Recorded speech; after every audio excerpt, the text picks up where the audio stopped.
Hello everybody, welcome back to another day here at Reach and Reverie. There's a couple of things I'm going to show you guys in today's video. We're going to show you how the fall crops are doing that we've sown a couple weeks ago. And I'm also going to show you guys how our late summer garden is looking. I did also want to show you guys, we had the wind screen on the front of the garden and we have moved it to the back of the garden seasonally. I do think eventually we may put a wrap all the way around the garden, but in due time. For now though, we had it up at the front for the spring and the summer as a windbreak, because in the spring and summertime our wind comes from the southwest, which is that direction. In the wintertime, a lot of our storms and weather come from the north. So we decided to move our windbreak from along the front wall to the back wall to help protect the garden from our winter storms that are going to be coming. It'll help hopefully keep some of the chill off the plants, as well as any winter storms that come from that direction. So a couple of weeks ago, I planted out our fall crops. I filled up this 32-foot bed with all kinds of things.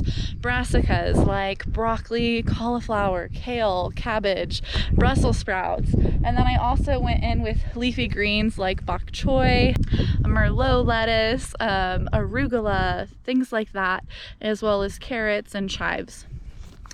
In this space, we don't have a whole lot going on. We do have, out of a 32 by 4 foot bed, one plant that has germinated. This is a cardoon, which is an artichoke relative that you harvest the stems out of.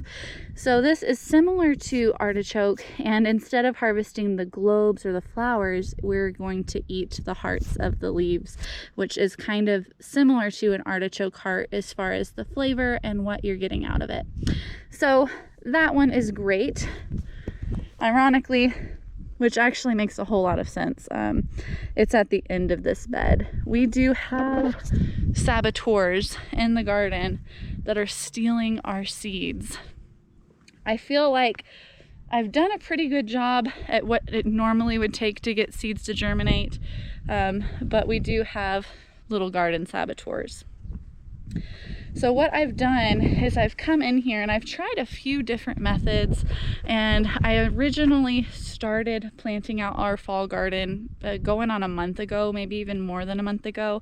And every weekend I've come out and added more seeds. At first I put them right on the top as surface sow, watered them in. I came back and then I covered them with a little bit of soil. Didn't grow. I came back, I planted them a little bit deeper. And then I noticed that there were little holes in the soil. We have a critter here in the garden that has been digging up and stealing all of our fall seeds that I've planted, except for that little cardoon over there. We do also have some success up here along the front. You can see where I weeded recently. I need to get that taken out. This is our radish bed. We have all of 3 radishes growing. My turnip bed is doing great, so our little saboteurs do not like turnips, thankfully. Turnips, we've had a fantastic germination and success. So this winter it looks like we're going to be eating turnips. Josh doesn't really like turnips. So we're going to get creative to try to make that change. And then our beet patch over here, we do have a few beets, but for the most part, our beets have been stolen as well.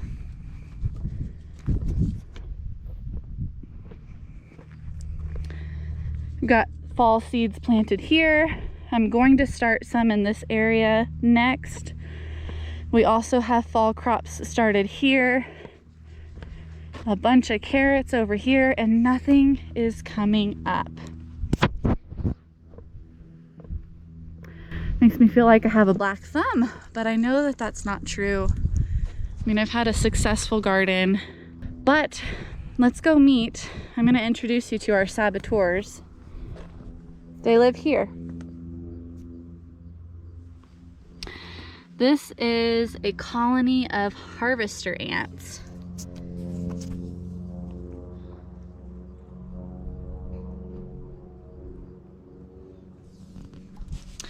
They harvest and they live in the middle of a garden. So they spend all of their waking hours hunting for seeds and taking them back to the colony. And me planting fall crops has been a glorious, glorious season for these ants to stock up for the winter. I've learned to wear my boots when I'm out here because they were super docile early in the season, but as we're getting closer to winter, they're becoming a little bit more and more agitated and aggressive. So the boots keep me from getting bit, even though it's not raining. So we have been coexisting with them. I've been trying to be really peaceful and let them live, have their space, and have our garden thing going on.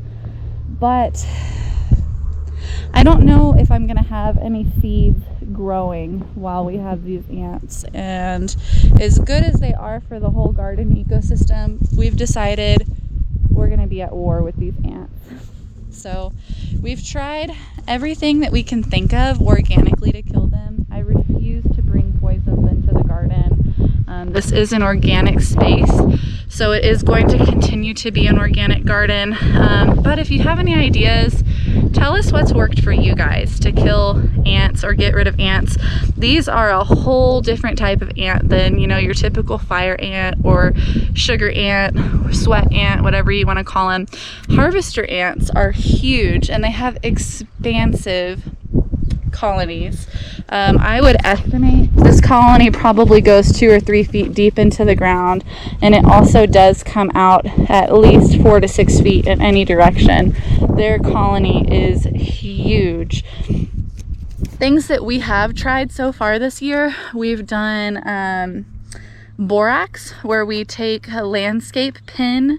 It's like a U-shaped metal pins that go into the ground, and we've stuck cotton balls in them, and we've soaked those cotton balls in borax sugar. So we make like a simple syrup on the stove, boil down some sugar and put some borax in it, which is organic, and they eat the sugar water that has been soaked in borax, and it shuts down their digestive systems. Well, these ants are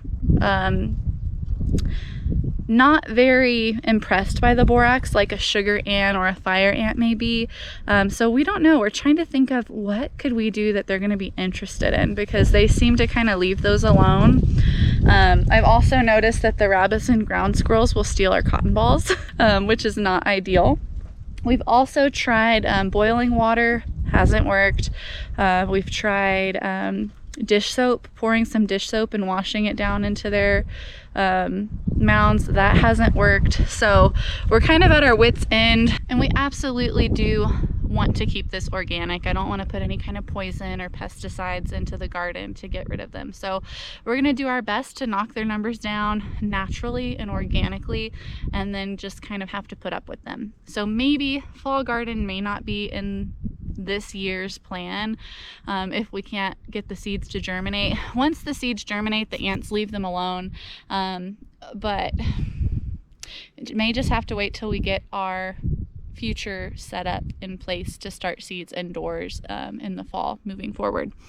I love how organic our garden is. Look, there's a little lizard skin right here, shed skin. We don't want to bring poisons into the garden. Things like frogs are all in this garden. We have lizards and snakes and spiders and everything that is all coexisting, and this is a really balanced place. I think that we're a little off balance with how many ants we have, but even then, the ants eat the squash bugs, and the squash bugs were running rampant in our pumpkin patch. So if we got rid of the ants while we had pumpkins, our squash bugs would have just been through the roof. So even though they're eating my seeds, I do think that they do have a place in this world, just maybe not in the center of the garden. They can live all outside of the garden and then come in. But with this ant mound in the central part of the garden, and we've tried to coexist with them, it's just becoming apparent that we can't really direct sow seeds in here with these guys doing as awesome as they are at life right now. For now, what we're gonna do this week is probably come out here daily with the torch and just keep knocking their numbers down a little bit. Hopefully that'll give me a good window to come out and sow a bunch more seeds. Hope that those seeds can germinate. And if not, we'll see where it goes from here for our fall crops. Obviously, with the spring and the summer, I start those in a greenhouse and I plant out started plants, which is why we're able to have the success in growing plants for spring and summer. But the fall crops, you don't want to really grow them in a greenhouse. It's already hot outside, so they wouldn't germinate if they're over 85 degrees for an extended period of time. So I don't want to try to start them in the greenhouse, and we don't have the space to grow them indoors right now. So starting them directly in the ground is really the only option that I can see for us for fall crops, especially for things like carrots, which you don't want to transplant anyway. You kind of want to direct sow those so that they grow uniform and it doesn't stunt them. And if you try to transplant them, they can also grow more crooked and things like that. So now that we've seen what our little saboteurs are for the fall garden, let's get into what we still have growing on here in mid-September for our fall crops. I'm located here in the Chihuahuan Desert of far western Texas. This is zone 8B, and we've had a very wet and cool year. It has been unseasonable this entire season, which has had some pros and cons. And overall, I think it has been a successful first year growing in this area. This year we did sunken beds where we dug down 18 inches, filled 12 inches back up, leaving our rows sunken down to help retain water. Now, being in the desert, that is a great tactic to make sure that your plants have the ability to grow and have the water that they need. With it being a wetter year than normal, some spots have gotten a little bit too much water, but I'm confident, when we get back to the normal cycle of things where we are actually feeling like the desert that we're living in, it's gonna be great. We do have first year soil here. What we used was 50% native ground that we took out and threw back in, mixed with 50% compost. We also added some soil amendments like vermiculite and perlite and worm castings to get the soil that we have here today. As I'm pulling things out of the summer garden and putting in new spaces for the fall, I'm topping the ground with compost and also adding some mulch to help keep the plants nice and moist with a suitable environment to grow in. Here, for example, I've put down some compost and then I've put mulch in as well, and I'm planting in these trenches so that the water can stay and the seeds can stay and they can come up and be very nice. The mulch around them will help keep this ground a little bit more moist and not dry out so easily. There's a lot of things in my summer garden that are dying back and they are spent, but as the weather's cooling down and we're getting more unseasonable rain, there's other things that are catching a second wind, like my birdhouse gourds. Here you can see I am full of gourds. I have a lot of gourds that are coming in that we're going to eventually pick and clean so that they can dry. And with this cooler weather, we're seeing the plants putting on more flowers, like they want to grow more gourds. At this point in the season, these are probably not going to be able to mature, but that's okay. We'll let the plant do its thing. It's happy. There's some areas that are dying back, but we're still going to get a handful of gourds to dry into jewelry boxes this year. Things like my mammoth sunflowers, I've already cut the heads off of so that I can save the seeds so that we can do some roasted, salted sunflower seeds, which Josh is so excited for that project of roasting those. I did leave the stalks, and I'm going to cut the leaves off and just let this dry so that we can use this stalk of this sunflower as trellising material next year in the garden. As you can see just how thick this stalk is, this would make an excellent pole for things to climb up in the garden next year. So we're gonna recycle that and get some roasted sunflowers as well as support for our future garden seasons. On the other side of this trellis, I have pole lima beans and cucamelons taking over, and these are doing exactly what I wanted them to do on this trellis. They have completely filled up this side of the arch, and you can see that in mid-September, they are still going strong, producing a ton of lima beans, and I am growing these for dry beans. So as they are drying, I'm coming out daily and I'm picking beans that are dry to add to my bowl of dried beans. So with pole beans, they don't come on all at the same time. They just kind of have a succession steadily throughout the season. So it is something that you pick and come again for. Versus a bush bean, you may get 1 or 2 big flushes and then the beans are done. If you look really close, you'll see the cucamelons too. These are little cucumbers, little bite-sized, grape-sized little cucumbers that are delicious. I love these. And these very rarely make it into the house because I just come out here and pick them as soon as I see them. And Josh is lucky when he gets a few.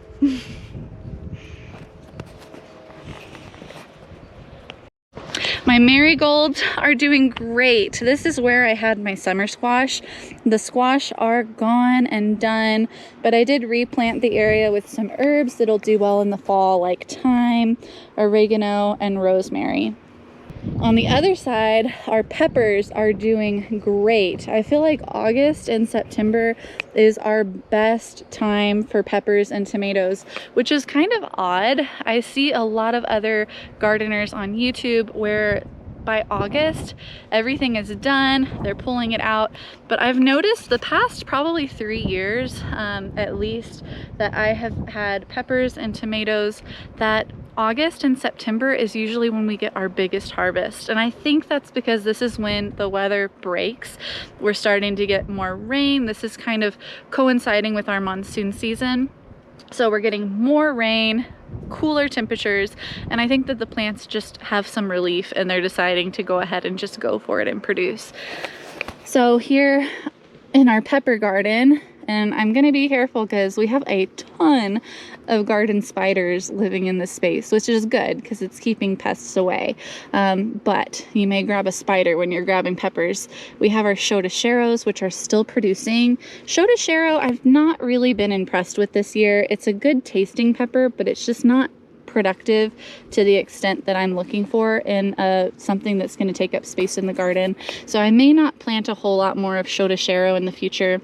We have Brazilian Star, which are these little hat peppers, very spicy, one of the very few hot peppers I like in my garden. We have, of course, corbaci. Oh, I love corbaci. These I'm waiting until they ripen to red, and I'm doing batches to dry into spices for my spice cabinet.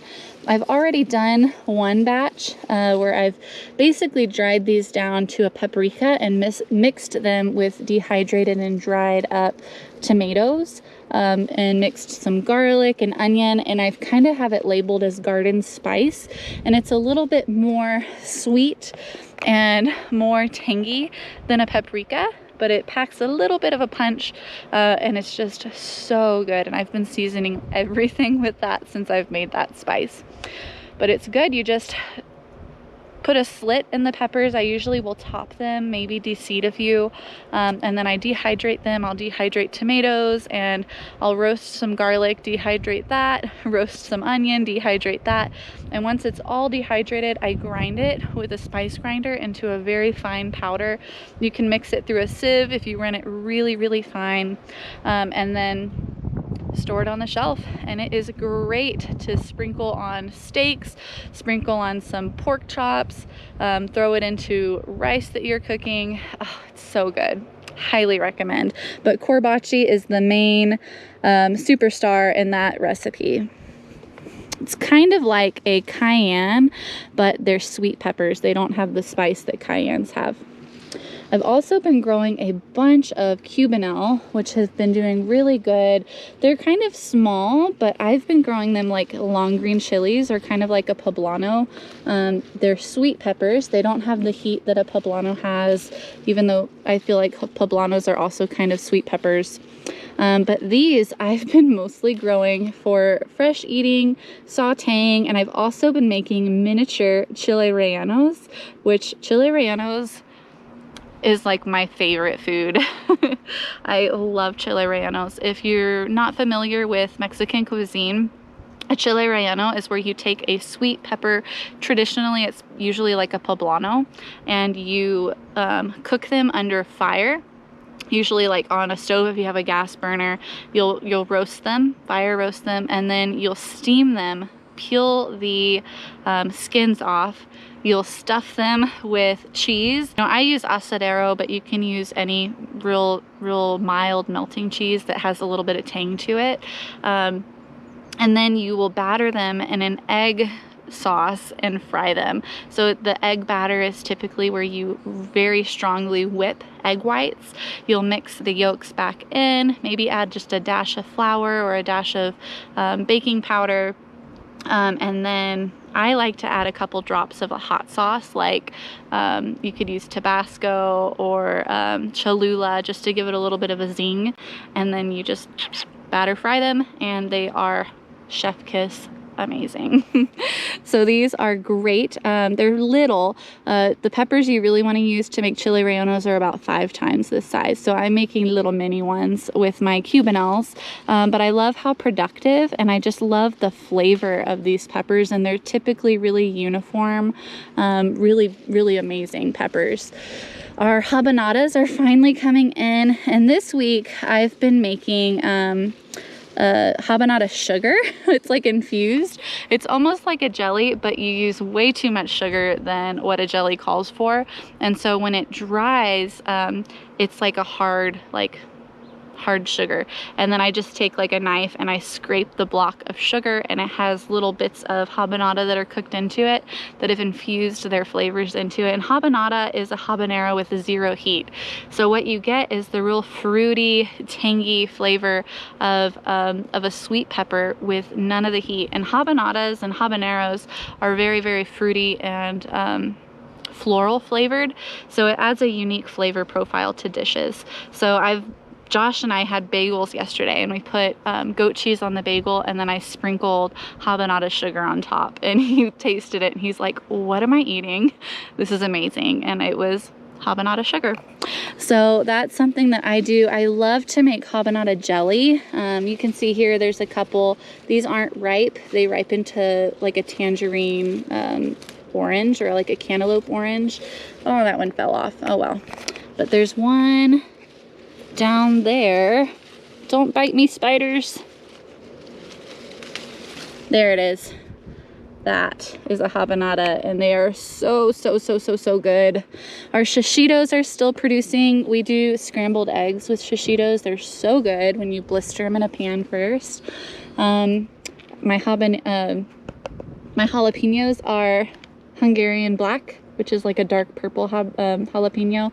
When you cook them, funny enough, the purple goes away and it's green colored when you cook it. It's kind of interesting that the purple cooks out. But high in anthocyanins, if you eat them raw, they are full of antioxidants, and they ripen to red, kind of with like a purpley tint to them.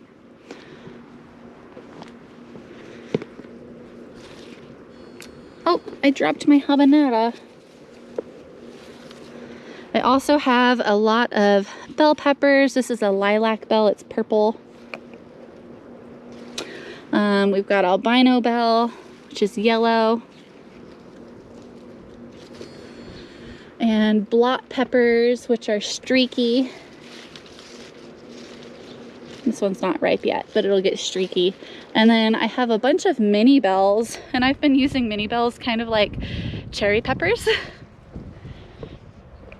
So I've been harvesting my little cherry peppers, and putting these into pickles.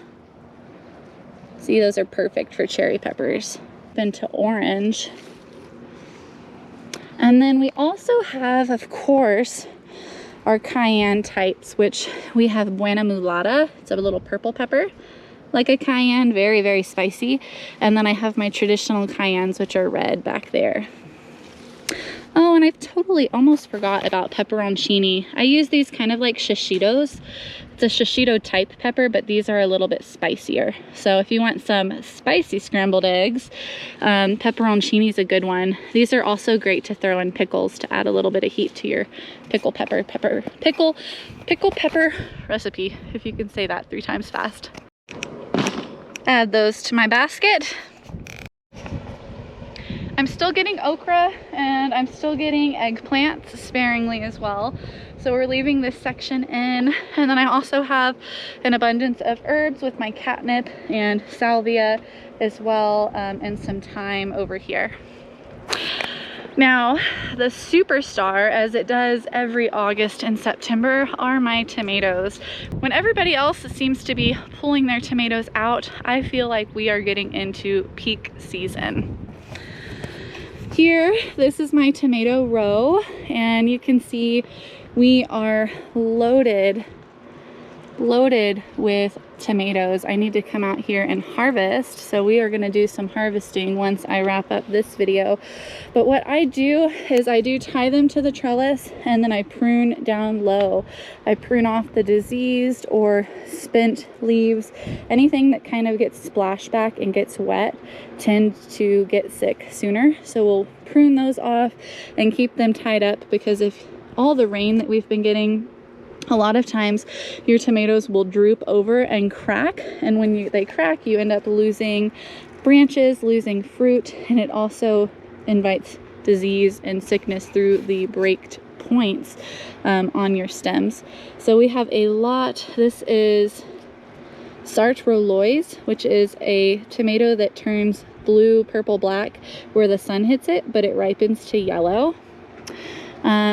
We have some Castelluto Fiorentino, has been a steady producer all season. That's what all of these red tomatoes are here. They're kind of saladette sized. If you prune it more to where it only has like a few tomatoes at a time, they can get to slicer sized, but I tend to let my tomatoes produce pretty heavy, and so their production, it ends up being smaller fruit. I also have large barred boar, which is a favorite to the pest, which is unfortunate because it's also my favorite. It has green metallic striping and it ripens to red, and on the inside the flesh tends to be rich, smoky, very umami flavor, red, green, purpley inside, which is just really, really good. So I try to pick these a little bit early. This one's almost ripe. It'll ripen on the counter, but hopefully I beat it to most of the bugs that were nibbling on it. Because if you don't, by the time they're really ripe, they're all chewed up by grasshoppers and caterpillars. These also tend to split a little bit easier, but that's okay. We'll still eat it.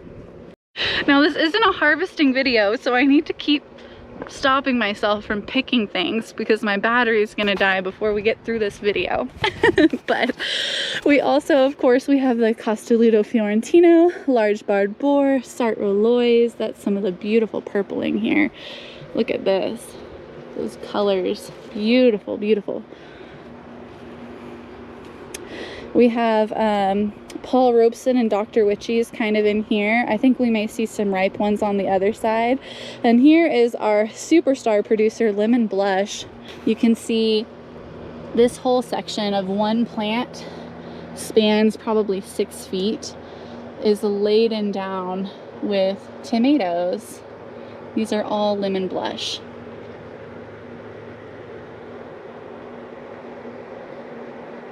And it has low acid, so if you love tomatoes, don't like heartburn, it's super sweet, very tangy. Lemon Blush is a good one to grow. The only negative I've seen with Lemon Blush is its susceptibility to blossom end rot, which you can cut these off and still eat the rest of the tomato. But I kind of found that yellow tomatoes are more susceptible to blossom end rot than red. And so that's something that I think may not be Lemon Blush's fault, may just be that it's because he's yellow. With you really let him ripen, in addition to this yellow color, Lemon Blush will also start blushing red throughout, but it will stay yellow as its true color. So that's kind of cool. Our Amish paste is also doing really good. Look at all of these tomatoes. Fantastic.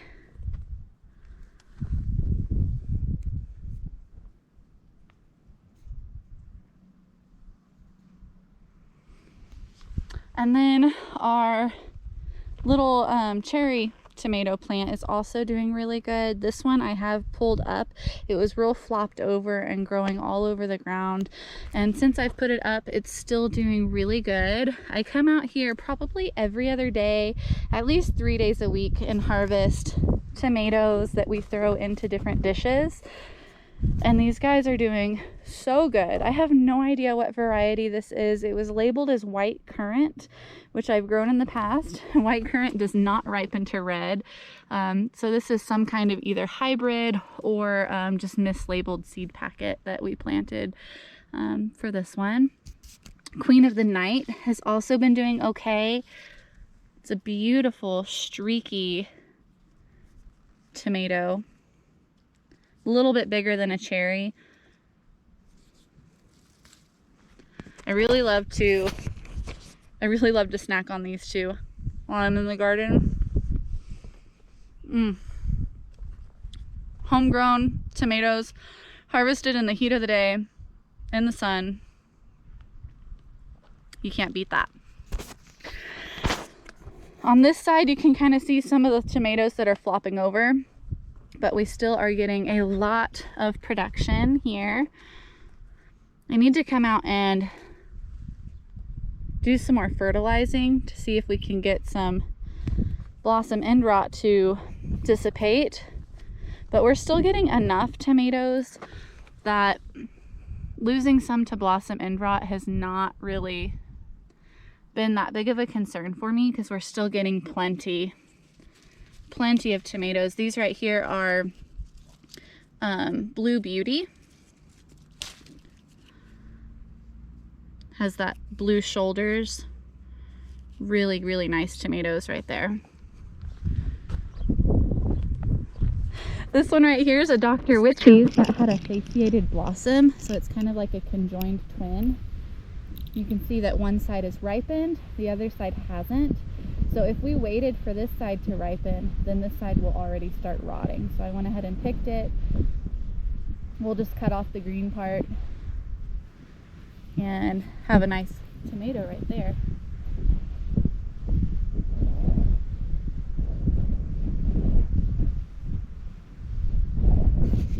So there you go. I'm gonna spend a few minutes harvesting some more tomatoes for my basket, and then I'm gonna take my tomato harvest indoors and get to preserving. I made some really good salsa last week, and I also was able to make an amazing spaghetti sauce the other day that was so good. So we'll see what else we can make with today's harvest, and you guys will have to stay tuned for the next one. If you like this video, don't forget to give us a huge thumbs up and leave a comment below. What are you doing for ants in your garden? We would love to know, as long as it's organic and natural, because we want to keep this space beautiful. And we love our ecosystem that we have. We love all of the different animals and critters and bugs living out here in the garden, because I do think that for the most part, they do good for this space. Ants are doing a little bit too good. We need to knock those back a little bit, but leave it in the comments below. Help us out. Also, what would help us out is if you did like this video, subscribe to our channel as well. That way you can stay up to date with everything growing on here at Reach and Reverie. In the meantime, keep doing what you're doing, and we'll catch you guys on the next one.